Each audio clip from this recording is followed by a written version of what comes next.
We have waited for months, but football is back. We're going to talk about it. Cannot wait. Preseason game number 1 tonight on Locked On Chiefs.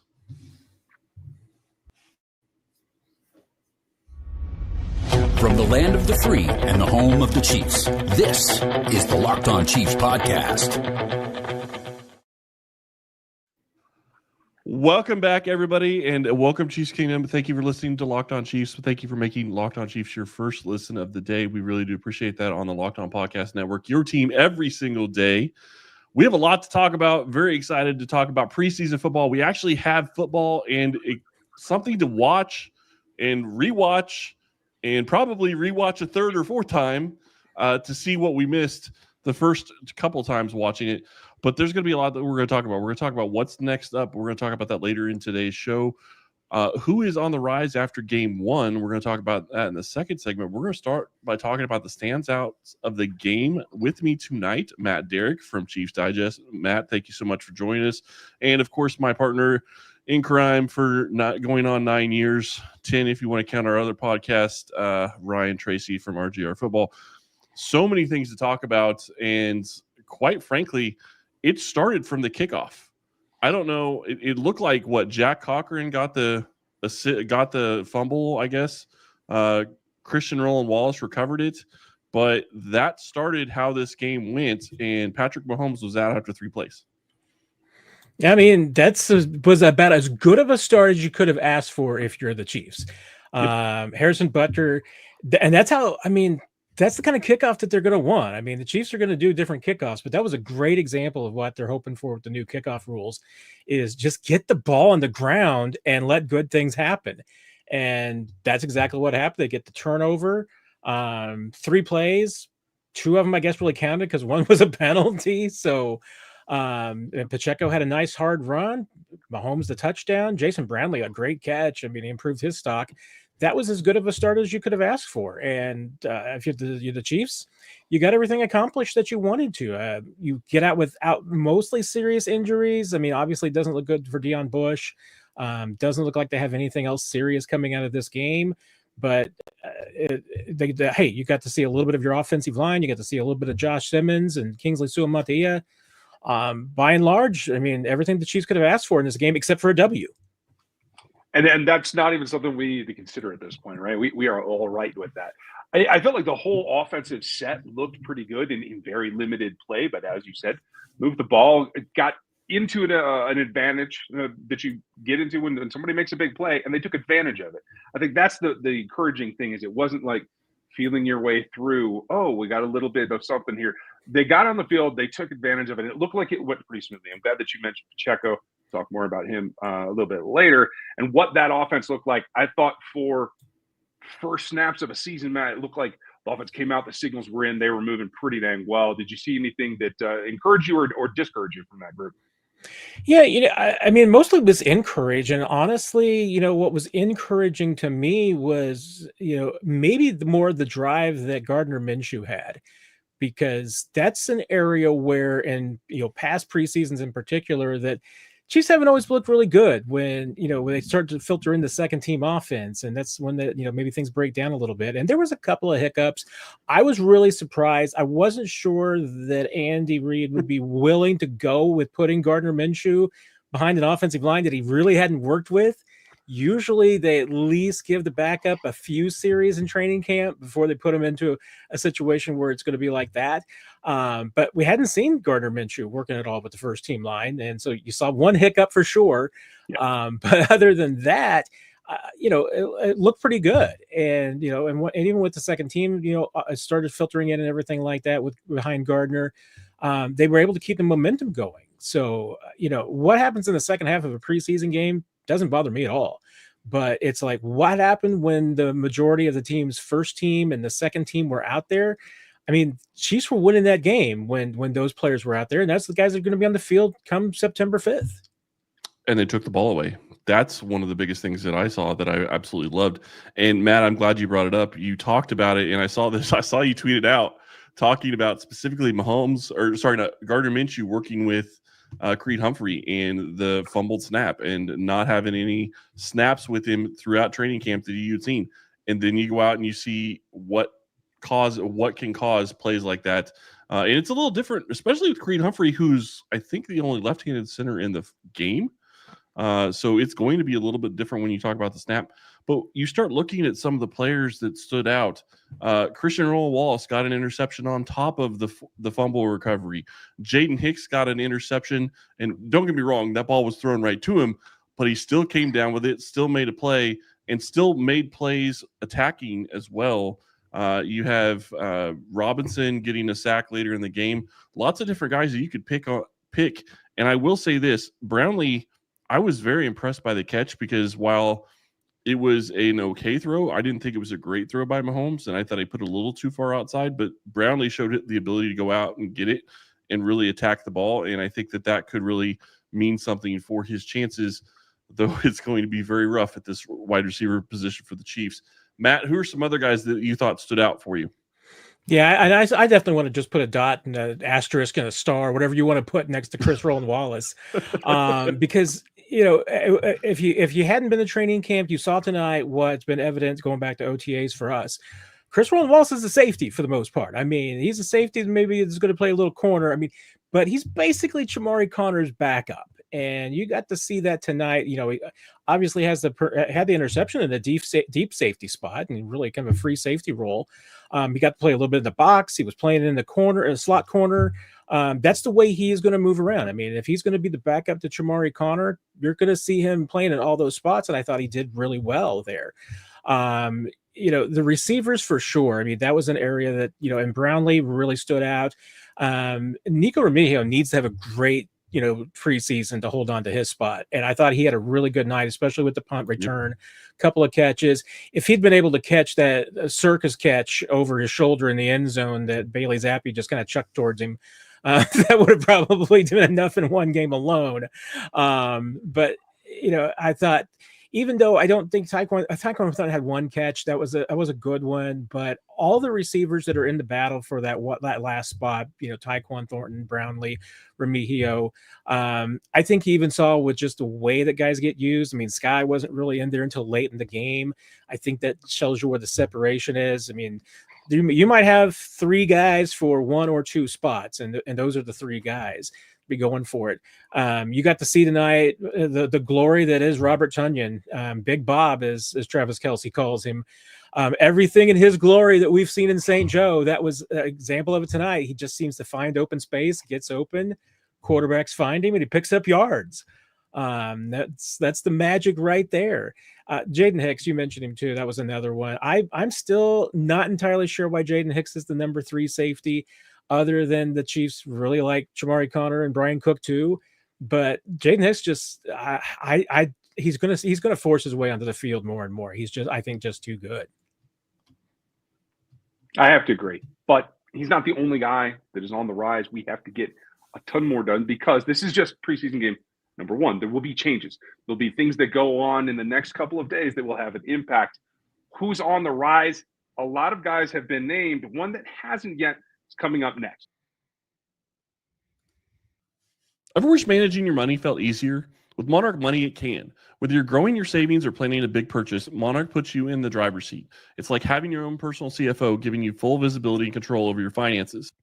Monarch Money is more than a budgeting app. It's a complete financial command center. You can track all of your accounts, investments, and spending in one place. So in addition to managing your money, you're also building wealth.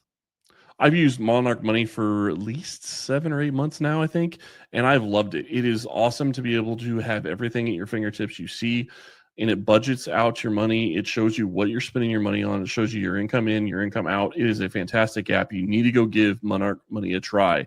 Take control of your finances with Monarch Money. Use code LOCKEDONNFL at monarchmoney.com for 50% off your first year. That's monarchmoney.com, code LOCKEDONNFL for half off your first year. This episode is presented by Yahoo Fantasy, and it's the best time of the year because the NFL kickoff is almost here, and that means fantasy football season is back in full swing.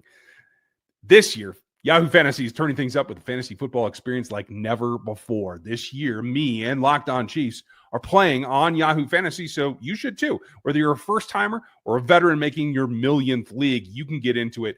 My main league is over 20 years old, and it's been on Yahoo forever. make sure you check this out, because to celebrate their 28 years of fantasy football greatness, Yahoo Fantasy is dropping 28 big new features over the 28 days throughout August.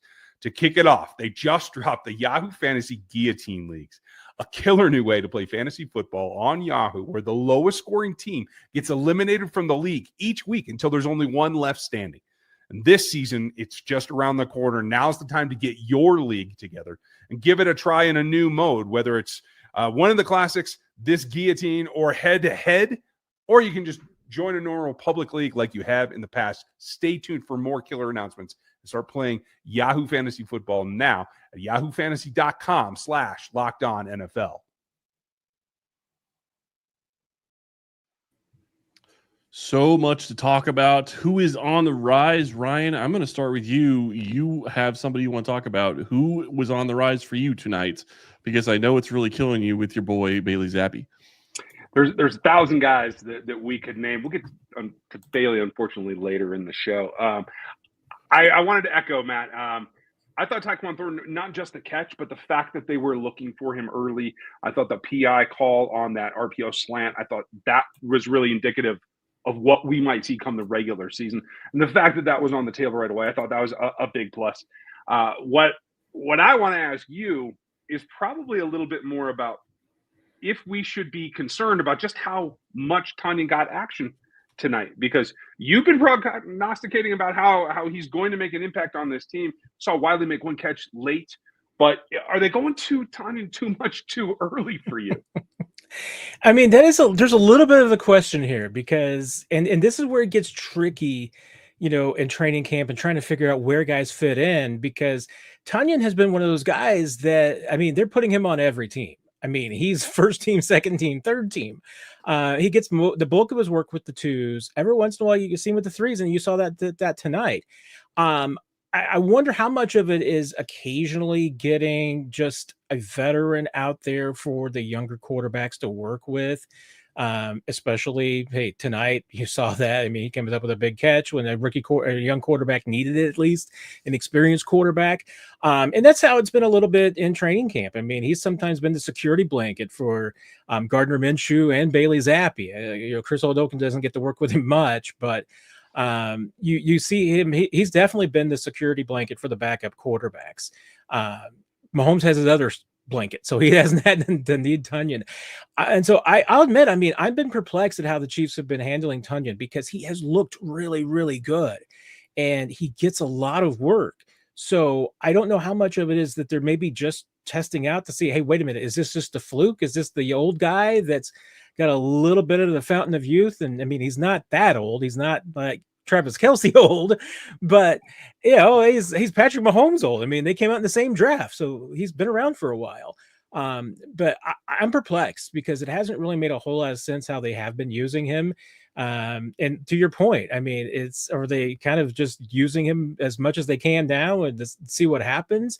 I think also a little bit of obviously is that they're still kind of pushed a little bit at that tight end spot, because Jared Wiley is coming back from an injury. They don't want to push him too much. I think because he's not ready, I don't think, for a full workload. Even tonight with the catch was great, but even in training camp, he doesn't look as fast as quick as he was last year.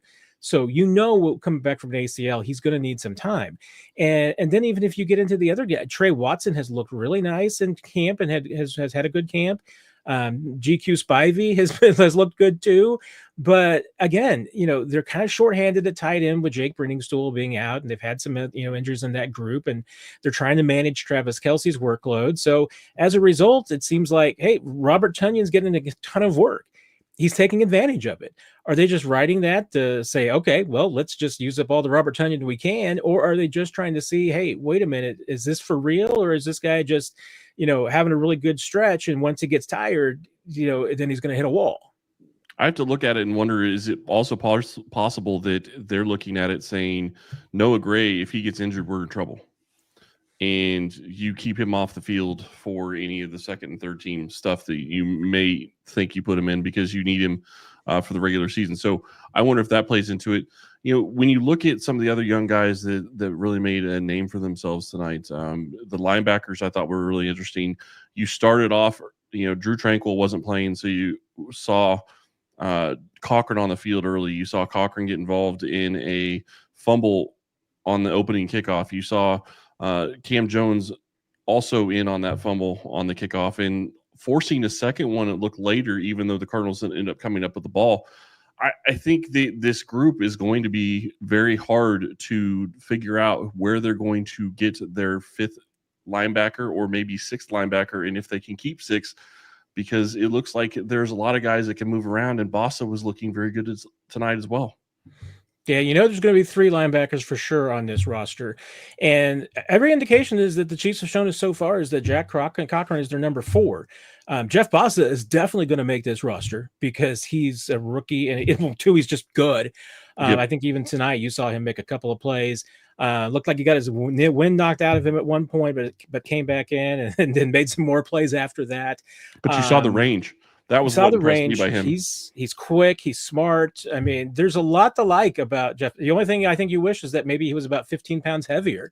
But other than that, I mean, there's a lot to like about Jeff Bossa. And then, so who's going to be the 6th? I mean, Cam Jones would be your guy because then you've got 3 linebackers that are obviously going to be really good special teams players. Hey, Cole Christensen is in the mix there too, but that can be you've had that guy in the practice squad, probably fit in there too.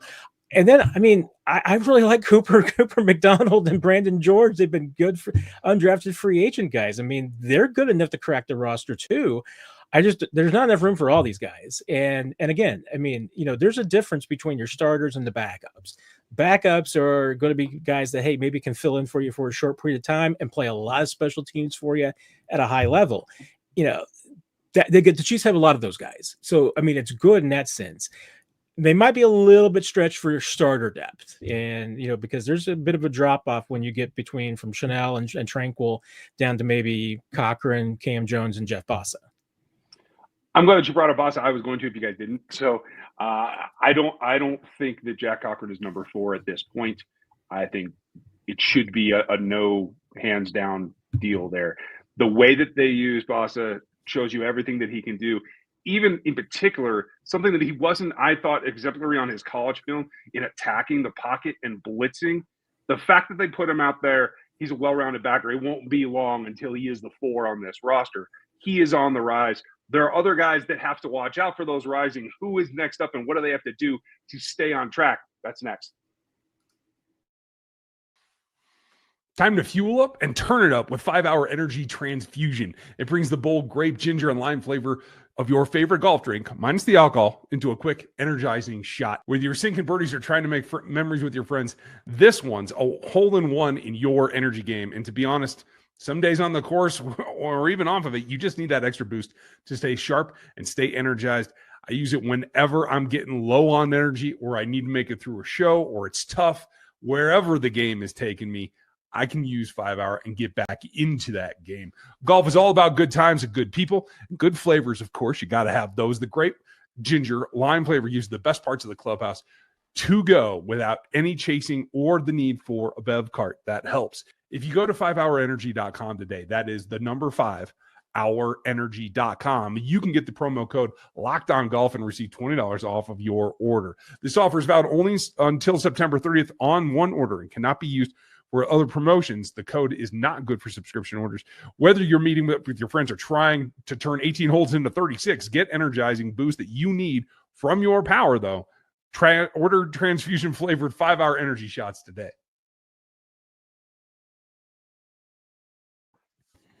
Next up, Kansas City goes back to St. Joe. There's going to be a lot to talk about. We're going to talk about this preseason game a lot more over the next couple of days. But you look at what's next up for some of these players. Obviously, the one injury, Deion Bush, I would imagine. We don't know for sure, but I would imagine he's done for the season. Any other updates on injuries, Matt, from what you saw? I haven't heard specifically any updates if Andy Reid gave any at the podium tonight and Phoenix, but I mean, notable that Cam Jones and Jeff Bossa both came into the game after looking like they were banged up. Jalen Watson is in the concussion protocol. Obviously, you never know what can happen from there. But you mentioned that Monday when they get back to St. Joe and it's moving day, this is going to be the day that you start to see a lot of movement on the depth chart. You start to see some changes. And like you said, Ryan, I mean, right now we've been seeing Jeff Bossa work primarily with the threes and in that group with Brandon George and Cooper McDonald. But would it surprise to see him get bumped up and start working with the twos all the time and maybe flashes with the ones starting Monday? Wouldn't be a surprise at all. I think that I'm interested to see what that happens, but for every guy that goes up, somebody has to come down. The question becomes who's right on that ledge, and I won't hold back any longer. My guy Bailey has got to figure it out. Coming out, his decision-making and his ability to pull the trigger were two of his better aspects of his game, and I think that's fallen off. He's got to get back on track. I felt like the team gave him a lot of rope tonight. He made some plays, and I thought he looked good on the move as well. But some of that last second, when he just doesn't need to put the ball in harm's way, he's not taking care of it well enough. In particular, that last interception I thought was he didn't barely step in the throw because I think he was feeling the pass rush. Got to get past some of that if he's going to have a chance to hold off Chris Oladokun, who we know I thought looked like the command of the offense was very clear to see when he stepped onto the field and was able to run with it. Other guys that I need to see more from include FAU, Matt, a local favorite, a guy from the area. I didn't see enough from him, even though I think he got nearly 40 snaps. What did you think? Yeah, and there's a group down there, obviously, that's like just below the top five that or top 4 or 5 that I think are obviously going to make this team. But then you get to the Felix Anudike-Uzamas, the Malik Herrings, and the Janarius Robinsons. I mean, there are 3 guys that are basically grouped together with 4 guys above them, and they're trying to crack. And Felix, I mean, Ty may go to the guaranteed contract. He's got that going for him, and the other guys don't. But I thought, hey, of the 3, Robinson had the best night tonight. He had that 1 sack. He showed a motor. He showed some tenacity. It hasn't always been abundant in St. Joe, where he's probably been the number 7 defensive end. Felix has probably been in a battle with Malik Herring for that 5th spot, probably going back and forth. And to your point, that's a problem. I mean, if you're battling with Malik Herring, you're a former first-round draft pick. You don't want to be there. There are strengths. Felix has them. I mean, if he's a wide edge rusher that can just go after the quarterback full speed, that's his strength. But he just hasn't been able to improve the other parts of his game. And we saw that again tonight. There are a few players that are just like that with, I think, Felix and your guy Bailey. That hey, if you're showing things that you're struggling with in St. Joe, and you still do it in a preseason game, that's not. You got to show improvement there. You can't continue to make those mistakes. You look at what is next up for some of these players, and it becomes a question. One of the guys that actually impressed me that I didn't get a chance to talk about earlier. I watched Omar Norman Lott fire off the ball multiple different times. I thought he looked good at times throughout this game. So you start looking at the defensive line, you start looking at the defensive tackles. Tillery had some plays, or Norman Lott. I think that they're probably only keeping 4 there. So you're dealing with a very limited group in that defensive line. And I think as it sits right now, Matt, are you kind of guessing it's going to end up being 9, or you think that they might be looking at 10 with 5 defensive tackles? I mean, it's going to be a tough question. I mean, because I think it's going to be whether or not they're keeping a 5th defensive tackle. Right now, I'm not sure that there's been a 5th one that's really made a compelling argument. And again, tonight, did you hear a compelling argument or see a compelling argument from anybody for a 5th defensive tackle? I mean, it's going to be Chris Jones, Mike Pennell, Omar Norman Lott. And I think Jerry Tillery is pretty much solidly in that group too. And tonight, I think he once again performed well enough that you would say, yeah, he's going to be the top 4. So who's the 5th? I mean, Fabian Lovett hasn't made that case exactly. Even a young guy like Keziah Izzard hasn't made that case. I mean, which I think there's a lot of upside there, but there's nobody that you're really pointing to and saying, okay, well, yeah, this guy's made their bid for the roster. And on top of that, and I think that the Chiefs have kind of shown their hand a little bit in St. Joe. We're seeing more and more rotation from the outside in than we normally see. So it's not just Mike Dana. I mean, there are other guys that are kicking inside on occasion, and certainly in passing situations. It's not going to be in run situations that you're going to see those guys kicking inside. But the Chiefs, they're showing that more and more on looks in camp that aren't just 3rd and longs. They're passing situations that are still first and second downs, but they're still in St. Joe.